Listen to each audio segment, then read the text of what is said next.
The boss man. Got that caffeine going. Yeah, I noticed while you guys were playing. I'm like, damn, they're running a bit. But then as I thought about it, I'm like, well, they didn't even start until like 7:15 or whatever, because it was like, I don't know, 10:25 or something at that point.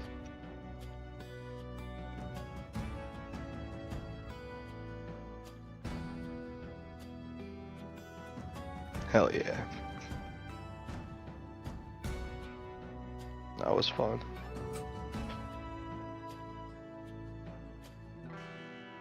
I did see part of the circus. I saw that Sir Denigan kept buying cotton candy, and Leland bought 2 fucking counterfeit items.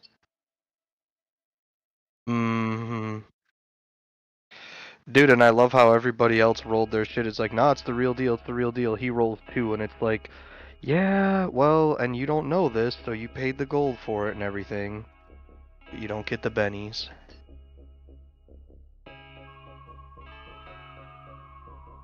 Mm-hmm.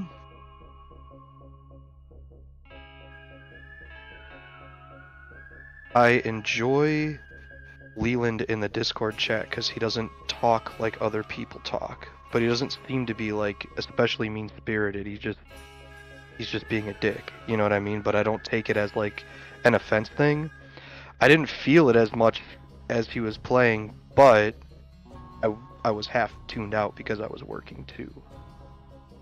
But like I know he was trying to follow that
Ladies and gentlemen, boys and girls, and our non-conforming friends, welcome to We Deal in Lead Sunday.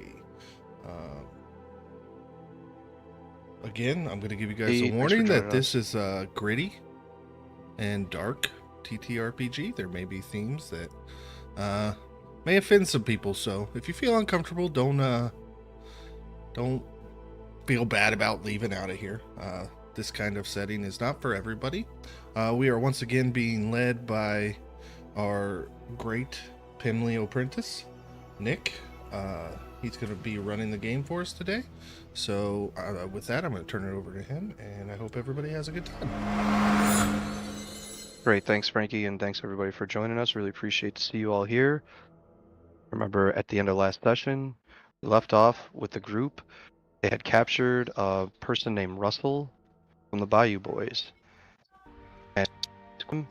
And they were going to let him lead them right back to his group. Map for us here. Hey Leland, thanks for joining us. All right, and it looks like we're without Mike today, so I will fill in and play the role of Jay lightly. I don't want to take over his character, but I also want you guys to be fully equipped and have every order available. So that's how we'll handle that situation. You guys are marching through the swamp. Got Russell, hands tied, held at gunpoint. And if I remember correctly, you guys stuffed a big old wet lump of sod into his mouth to get him to just shut the fuck up. Yeah, he was screaming out. Between you two and Jay, do you guys have any discussion going on as you march him forward, or are things quiet in the group? I don't think we want to give ourselves away, so we're just staying alert, and I've got my rifle leveled at the middle of Russell's back. And if he tries anything funny, he's going down. Jay I'm also just has staying his alert. rifle drawn. Oh, you go first, Eric. Go ahead. Okay, I'm just kind of staying alert. Kind of scanning out front, looking for any more trouble. And Jay is on the flank of Calder, doing the same, staying on alert, holding his gun at the ready, his eyes darting this way and that, taking careful, measured steps as not to trip or get tangled up in the muck and mud of the swamp. And suddenly Russell stops moving, and he motions forward with his head like that. And in the distance up ahead, you can see the glow of some candlelight.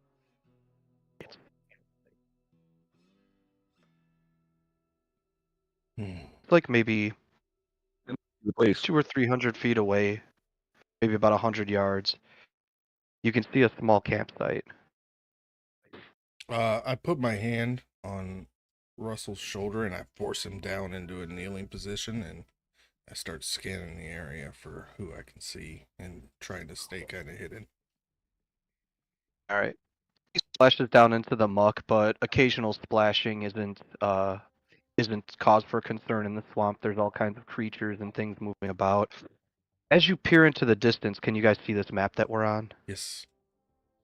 Cool. As you peer into the distance, you can see 4 Bayou Boys standing around on some of the raised land portions. You can see all the water running through the middle, all the brackish.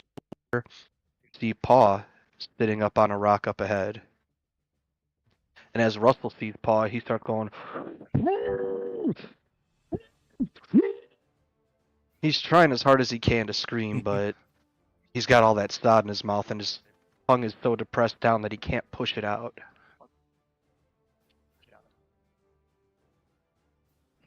Jay kind of takes the butt of his gun and sticks it into his back a bit.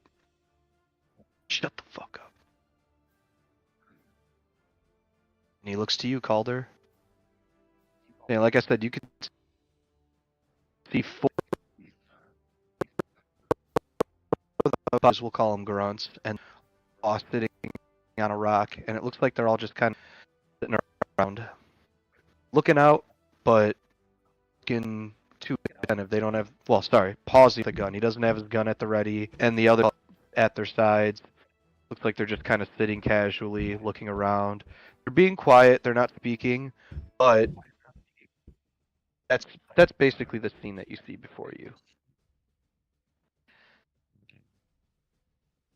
All right. What do You want me to talk to Paul Calder? So I kind of take cover and I signal for Jay and them too, and I've got Russell. Okay. And I'm So you gonna kind of drag Russell over behind a large tree, and group of you gets together and huddles. shout out, "Hey there, boys! Seems we got one of your brothers. See them Reckon." all start. They jump upright and start looking around and kind of looking in the direction where the shoutings come from. And you see Paw raise a repeater. He's looking around. He's looking. They're looking nervous, definitely. I reckon if you want him back alive, you set down them irons, and we can all just parlay on this. Otherwise, you'll be heavy, but I'll drag you back anyways. And let me ask you this: when you decided to make this shout, were you to the west, to the east, to the north, to the south? What direction were you at? I just have you off to the side of the map for now, but where are you shouting from? Uh, this is a pretty big tree up here. Yeah, you could have circled around and chosen the direction you want to come from, because originally you guys were coming from this direction, but you can come from back here, you can come from down here, wherever you want to. You have the opportunity to kind of set this thing up. Yeah, the west side is fine. There, behind Okay. that tree that So yeah, we're you on. guys are behind this big gnarled tree, and since you're all taking cover behind the tree, they can't quite see you. Paw says, "You yellow sons of bitches, why don't you show your faces?" Well, I'll show you this here face, and I kind of shove Russ out from behind the tree with the sod and tie it up. He takes two lurching steps forward, and on his third step, he loses his balance, and since his hands are tied, he falls to his side, and he sees his family, and his eyes bulge, and he's going, and his head's going all around this net. He's trying to communicate something to them, but his mouth is stuffed, and he can't. Oh, actually, too, excuse me, let me give you Russell. I forgot to include him in this scene. You see, your boy Yes, here, he's and real talkative, so told us quite a bit.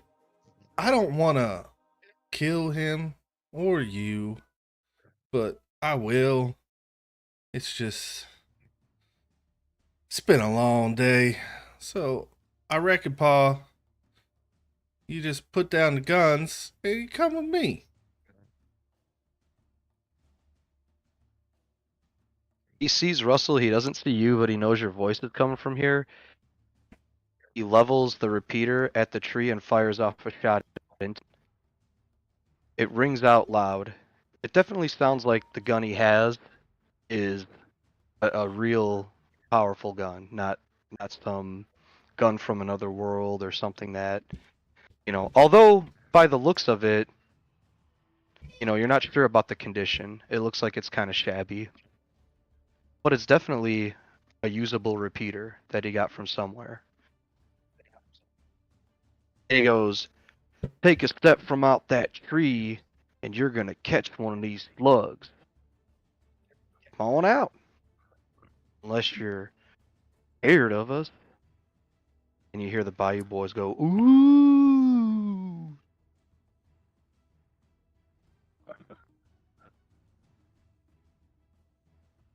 So We're they kind all of, yell, Paul,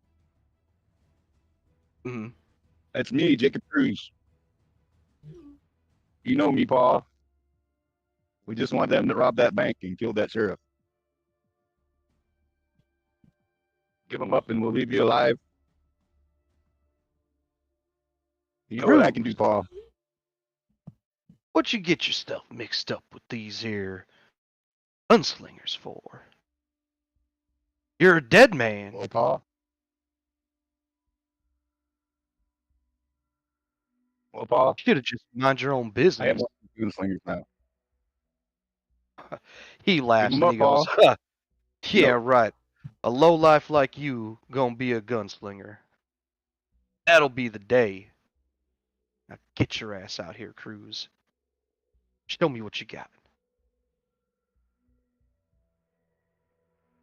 Can I challenge you to a duel at this point? Ooh. Fuck yeah, you can. I was hoping somebody would. Alright, let me switch right quick to the combat rules and get this going.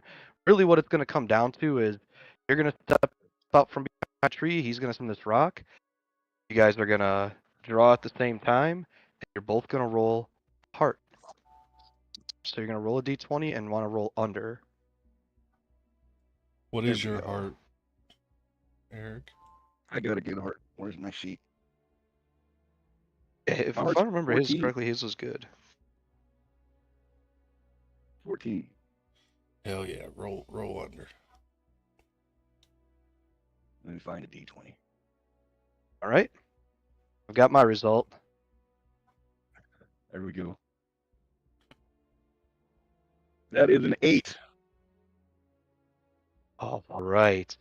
He got a 19, so he fails badly.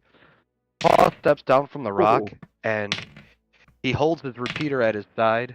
Jacob steps out from the tree, six-shooter, bow on his hip. At the same moment, they both raise their weapons. Jacob fires in an instant. Before Paul can even fire his rifle, he's hit, and his shot goes wide. And roll your damage, Jacob.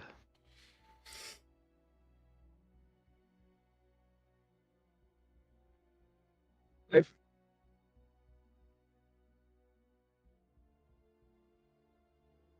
Slug hits Paul in his gut. He doubles over and almost falls into the water, but he's able to stumble his way behind the tree. He succeeded on his critical damage save, so he's not left helpless. He is hard as hell. And with that, you see the Bayou boys begin to charge, but because you're gunslingers, gunslingers always get to go first. So, you guys go ahead and take your turns while I figure out what Jay's going to do here. Yeah, as soon as the shot rang out, Color goes, reckon it's the hard way then, and steps out from behind the tree, and that one closer to him, he's going to go ahead, raise his rifle and shoot. You ping which one you're going to shoot? Yep. This guy? Yep, that one right there. Cool. Okay, thank you. Need to- Alright, go ahead and roll on the shoot table. Yep, let me get that pulled back up here. Which page is that on in the rule book again? 31. Pulling down. 31. Come on. 25. At least in the actual book. I'm assuming the 21. PDF's the same, but I don't know. 2d6. Where's my other d6? Okay. That's a 3. Maximum damage. So that's 10. And yeah, you got a D10 rifle. Alright, well, fucking blow this guy's head off. One look down the sights, and you pull the trigger, and when the smoke clears, his body slumps to the side. Like I said, headless.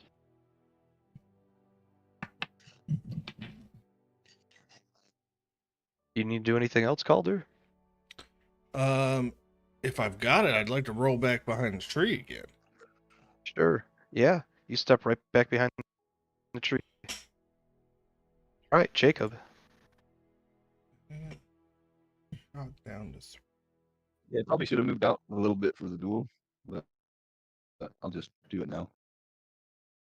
And I think I'll shoot this guy closest to me. Alright, go ahead and roll on that shoot table. That's a 1. You gotta roll 2d6, it can't be a 1. Oh, I rolled a 20. I'm sorry. 8. Oh no, 2d6. Okay, it says you got a graze, d4 damage. Roll that d4.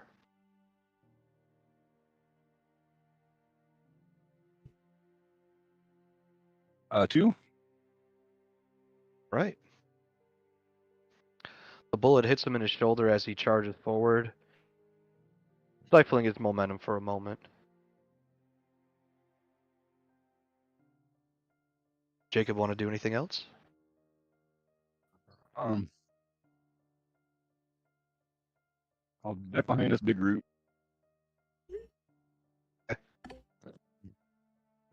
Jay's going to rush up over to where Russell is, stand a foot on his back to try to prevent him from moving, and he will take a shot at over there.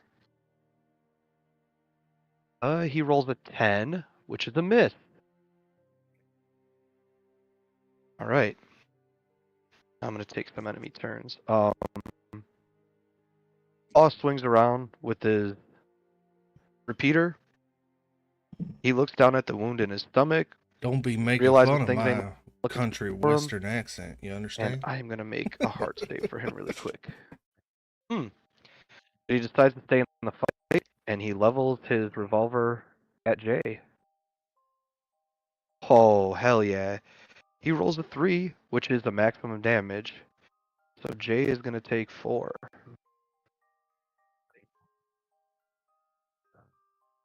He shoots Jay. The shot's a bit low. It hits him in his thigh, but you can tell that this is definitely going to affect him a little bit. It's not just a raise. And he's going to limp his way back around over here. These guys are going to rush forward. 2 of them are going to go after you, Jacob, with their cudgels. And that's going to deal 5 damage total. Take it off your grit and subtract your defense from that first. And then this one's going to run around behind the tree and go after you, Calder. That's going to be 6 damage. Subtract your defense and then remove your grit first, your strength points. And then there was an additional boy that was behind this tree in case anybody came from the south. He's going to actually run across the over this way.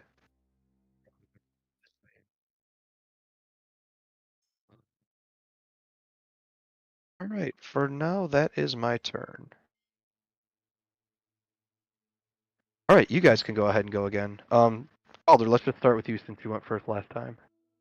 All right, this guy that ran up on me here, he's going to take the machete to the neck. That is 5 damage. 5. Okay. So since it's the machete gun that's going to affect his grit first, slice at him with the machete. He's able to dodge the attack, but you definitely hit his grit. Remember too, grit isn't hit points. Grit is just your ability to survive. So basically, the only reason that attack didn't hurt him was because he has grit remaining. Right. Yep. And then, do you want to move at all? There's really no like opportunity attacks or anything in this game. You're free to move wherever you want to. Yeah, I'm going to circle around. Okay. And try to put a little bit of distance between him and I. So I swing as I'm walking by and put a little bit more distance between us. Cool. Jacob. Can I shoot one and stab the other? You can shoot or you can stab. Okay. I think I'll stab that guy to the east of me. And that's 3 Just go ahead. damage. Clear damage. All right. Cool. He takes 3 off his grit. You slice at him. He jumps to the side at the last second. And let's see. Jay is definitely pissed off that he just got shot by Paw. He's going to get up next to Calder, and he's going to try to take a shot at Paw, but because Paw's rounding a tree, this is going to be a diminished shot if he hits, meaning he'll only deal a d4 of damage. But he does hit. So Paw's going to take another d4 of damage. Ooh, 3 damage. As Paw rounds the tree, shoots him in his leg here and go.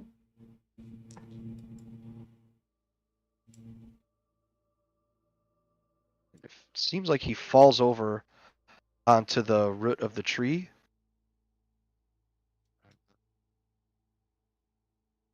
Oh, I'm hitting the wrong thing. I'm trying to give him the prone condition. I accidentally keep making him invisible. And he's prone. And actually, you know what, too? Not only is he prone, he is incapacitated. As soon as I can find it, updated to the new 5e, and they don't. I don't say these things aren't as intuitive, I guess is what I mean. Stunned. That works.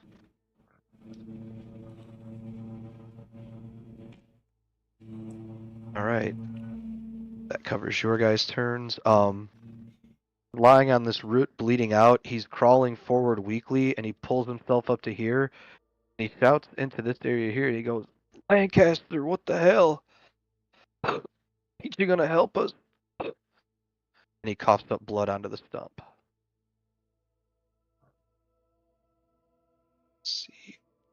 One of the Bayou boys comes over here and hurls a rock at Calder. 2. This Bayou boy is going to chase Calder and try to hit him with his cudgel. Well, he's going to hit him with his cudgel for 3. And the other 2 surrounding Jacob are just going to keep trying to wail on him with their cudgels. Another 5 for Jacob. Ooh.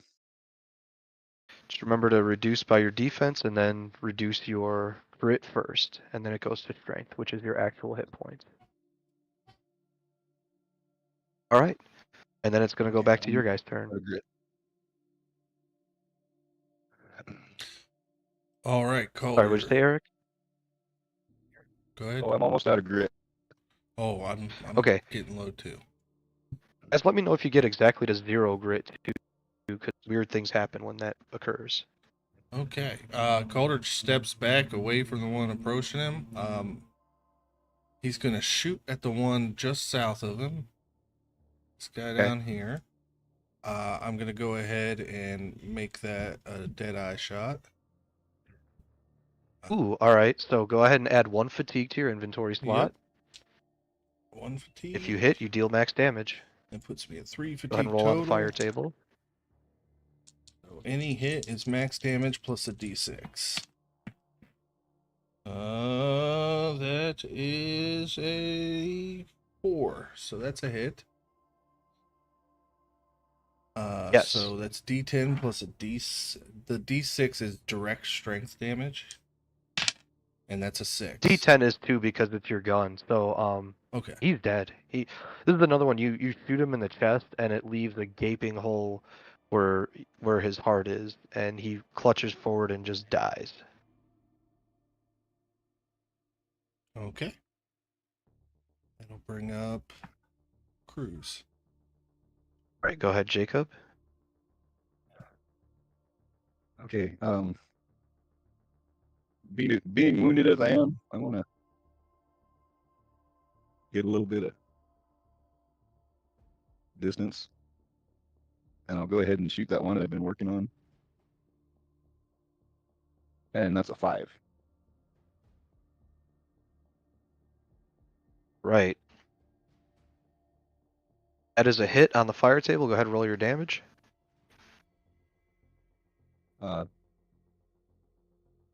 Only 2. Okay, one moment here.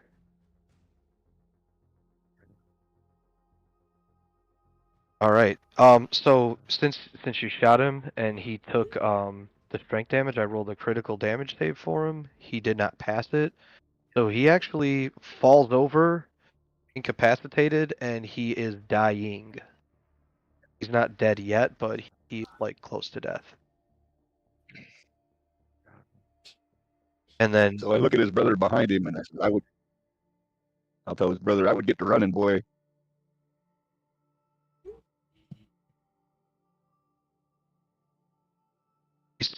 you see his legs shaking as you tell him that. And then Jay is gonna fire back at this guy. He hits. Ooh, low damage roll. He only deals 1 damage. What? Man, this guy also fails his critical damage save. So he also falls over weakly. Right. And then Jay is gonna jump across here. And he goes over to clock Paw, and Paw is just face down. His back barely rises. He's really clutching onto life at this point. So let's see here. This Bayou boy is gonna try to drag himself over to this rock. This guy is just slumped up against this tree. His brother actually does take Jacob's advice and just runs. He just gets the hell out of there. Russell is on his knees, flailing around in the water, trying to get more forward. And you see one of those lobster creatures come up behind him, and his pincer practically slices him in half as he cuts across his chest and then drags him under the water.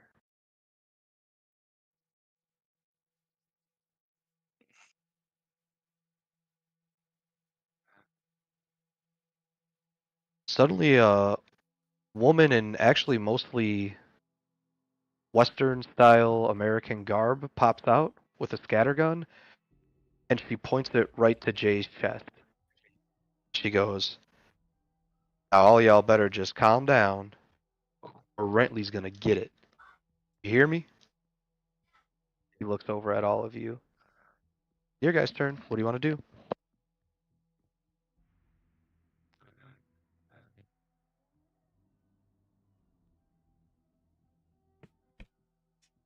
Hmm. And you guys would know this is Lancaster.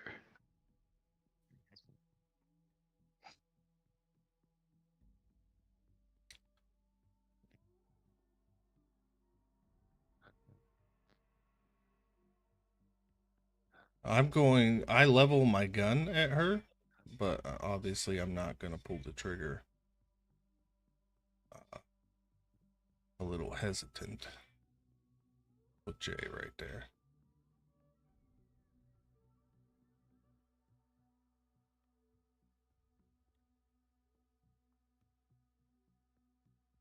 I don't know how you got involved in all this.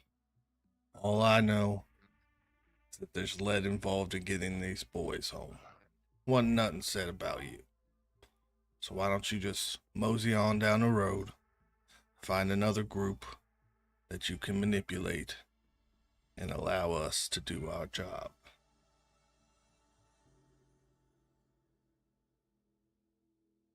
Hmm.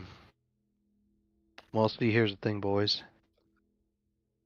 There's some lead on all y'all, and I intend to collect. If you know what I'm saying.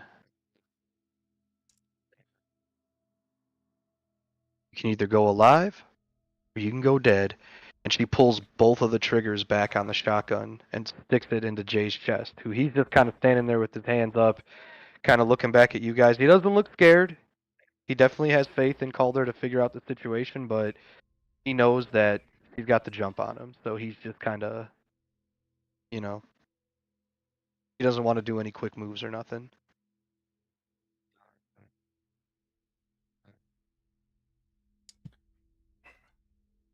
Yeah.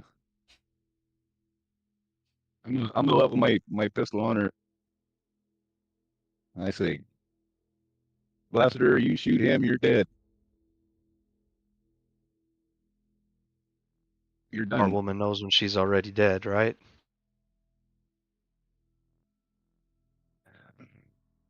She's gonna say, "How about we do it the honorable way?" Wants to step out to a duel. Let's. I reckon I like the sound of that. Oh, you suck.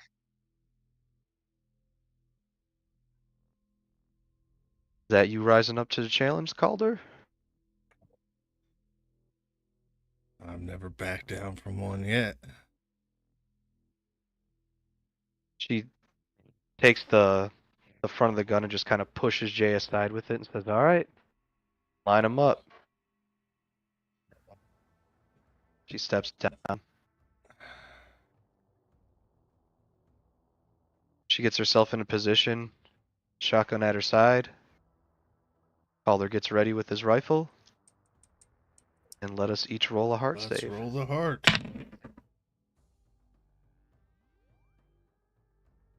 That is a 6, and my heart is a 12. Heart is a 10, and I rolled a 12. She has failed. Please roll your damage. 1d10, let me find it. There it is. That is 9.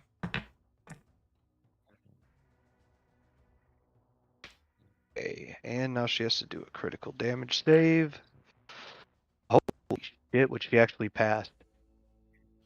So he shoots her. It catches her in the chest. She fires her shotgun, but isn't able to hit. She falls to her knees in the swamp. She drops her gun. She's holding her chest. She takes a breath in and immediately starts coughing up blood. She looks around at all of you and she says, "Thank you for giving me an honorable death." It takes a couple of moments, but she eventually does bleed out and fall over in the swamp. Hell yeah. All right. Looking around, you see you've got bodies of Bayou boys. You got Paw here, and you got Lancaster here. Although there wasn't a bounty on her, he does have a scattergun. Yeah, I was going to say, I'm going up and taking the gun and any lead she has on her. All right, so she has a scattergun, but it looks like it's in bad condition. And when you roll on the shoot table, you got to roll at a +1 penalty. It can be repaired, but you're gonna have to find a gunsmith for it. And let's see, she also has a waxed duster that gives 1 armor, an Albion hat, 4 lead, and which is like a handle with like a curved blade on it.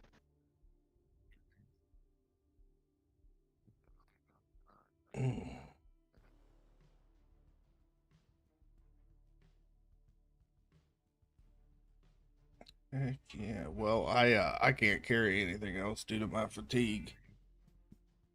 So all I can pick up is a scattergun.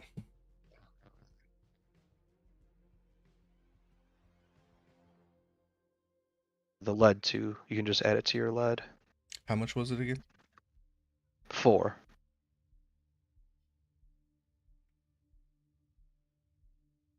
Okay. And then I'm going to spend 1 to reload.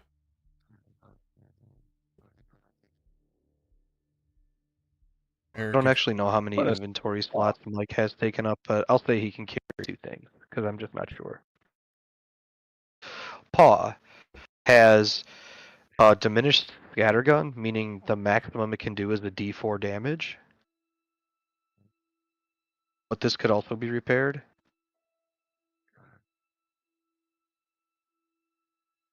Was it a scattergun or repeater? Or it was a repeater. Sorry. Okay. Calder's gonna make his way into I'll this go ahead and little get it. nook and try and find the what was robbed from the bank. Search this place. Okay. 2 lead. They need the lead for sure. So A flask of some type of swill. Stand hats. what kind of hat? Stand hat. And a machete.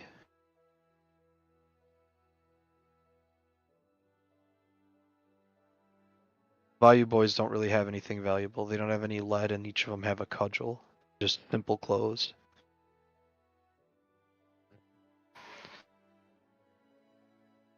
Heading into there, you do find a coffer that has, it looks like different types of coins and some paper money in it.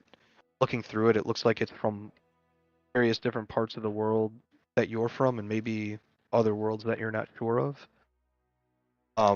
Nothing as special as those bills that you had found earlier, those ones that were from the 20s. These are from all different times, 70s, whatever. But yeah, it looks like that's what the bank was using as trade instead of just flat out lead. And then as Calder's in there, he starts to get an inkling that the cave itself maybe holds something else. He starts to feel almost like like the power of Ka forcing him to stay in the cave for a moment longer in like the hollowed out tree cave. And he Narrows looks his around, eyes and starts to look around. yep, and he notices the different gnarled roots and things like that, and he gets to a point where he can see this obsidian shard jammed into the roots.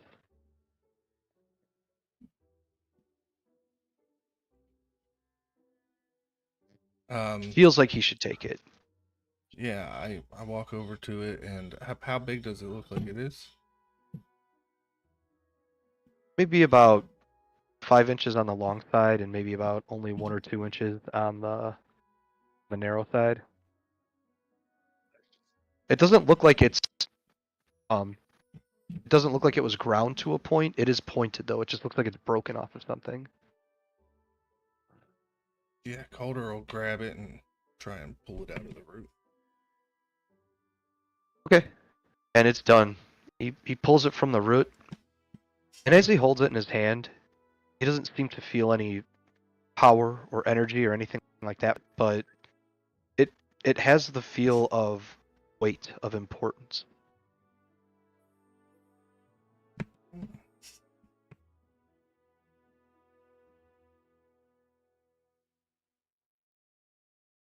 I pause just saying all this. Obsidian shard! 1 flask of swill.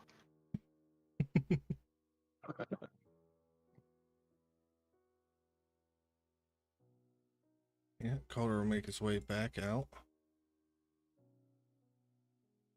Oh, by the way, as soon as the fight ends, everybody gets all their grit back. Lost grit, you just get it right back. Well,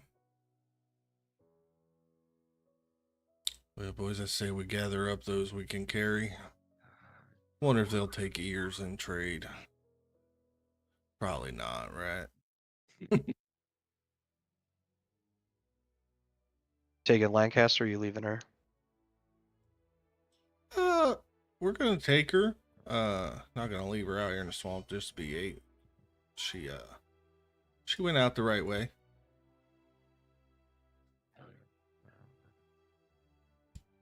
All right. On the way back, you remember at the Stillwater Tavern, there was a few of the Bayou Boys that were more or less eaten by those creatures. And then eventually you make it back to the outskirts of Buell.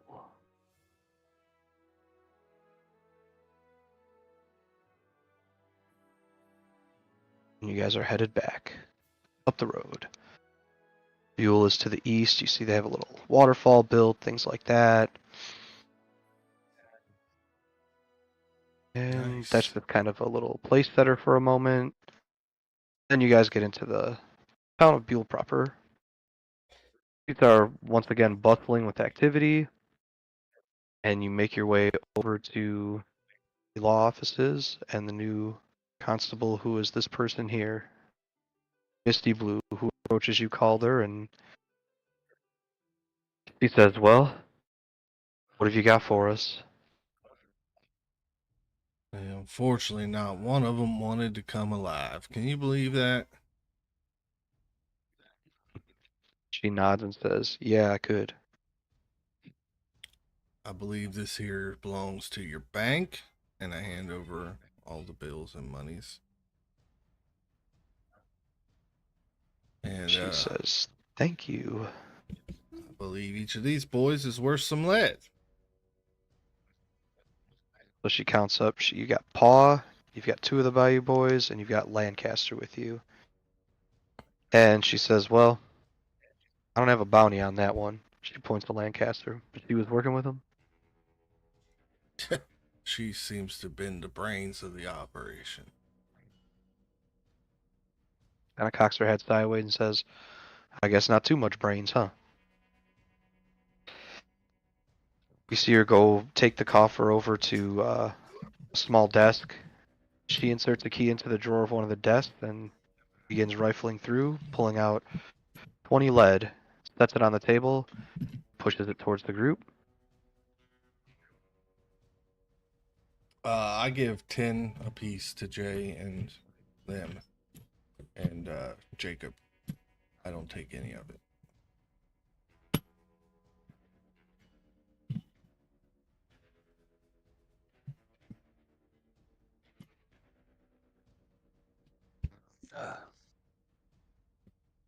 There you go, boys. 10 Thanks, lead brother. apiece. You know I needed that.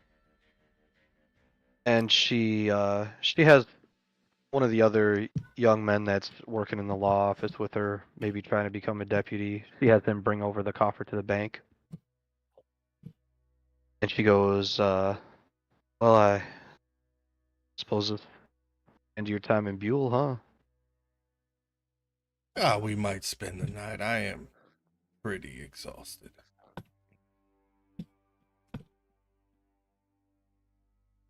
Goes Calder. The offer's still there. You want to stay the night with me? I appreciate your hospitality, but my heart belongs to another. You kind of look a little dejected, but she understands. She says, well, you're welcome to stay here if you want, but not comfy. It's indoors. It's a simple building with a couple of jail cells. It's got a desk, a few wooden chairs, but no type of sleeping quarter except for in the cells. Hard cots. Calder don't mind. He'll walk right into a cell, leave the gate open, and lay right down, cross his legs, put the hat over his eyes, and hands on his chest. It don't take long for him to start snoring. How about Jay? Or sorry, Jacob. Jay does. You one of them. I'll just grab a chair by the door,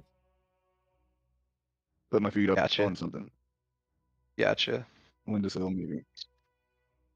So for Jay and for Calder, seeing a like a jail, essentially a town jail, isn't terribly unusual. They're used to that type of thing, especially coming from America in the time period they did. But for you, Jacob, this isn't normal. Usually gunslingers are law and order everywhere you go, but you know that there are a lot less gunslingers now than there used to be. Something's happening in the world. Either new ones aren't coming along or they're being killed off or something. But where they used to be kind of like what you guys are doing, just night errands, just going around everywhere and keeping order and making sure things stay the way they want them to stay. Some places go many, many, many years without any gunslingers passing through. And Buell is one of those places where enough people have gotten together and organized and said, you know what? We are tired of the lawlessness in this area and we're going to do something about it. Fortunately, Natchez and places like that are not. Actually, you guys also killed 2 Bayou boys in Natchez, so why don't you take another 10 lead, because those didn't get eaten. Okay, so that's 5 more apiece for you guys. Ever benevolent Calder. I'm just lead heavy. I rolled really well, and then I looted them, and I've got 22 lead, so I'm making sure that my Very boys nice. are good. Very nice. Very nice. Now up to 23. So that I don't know evens what us about Mike's out. but Jay just got 15 just from this little excursion here, so that was pretty nice. I think Jay rolled pretty well for lead. I didn't Nice. roll. I know I didn't roll as good as they did. So Heck yeah. And I know that this makes our session short, but I am going to have to jump off of here. My phone will not stop ringing. So, Okay, unfortunately, that's no where problem. I'm going Then to we have can to on to call the it next quits part. for tonight. It's all good. So since you guys are resting though, you can restore any strength that you lost in the battle. And if you have any poison slots or fatigue slots, you can remove those as well. You guys had a long Awesome. night rest indoors, you have access to food, you're in a town. There's no reason why you couldn't get rid of those different maladies. And yeah, that's alright. These are kind of short games anyway, so it wasn't going to be too much longer. We'll just pick it up next session right where we left off. Yeah, Thanks hopefully everybody for joining us. We'll see y'all next time. hopefully Mike can make it next time. I hope so. That'd be Do, awesome. do they have a gunsmith in this town? Oh, they do not have a gunsmith in the town, no. Dang. Okay. All right, thank you for everybody who came out. I know it's a short session, but this game is running really quick bursts. So thanks everybody who came out, and we will see you guys next time. All right, guys. Thanks.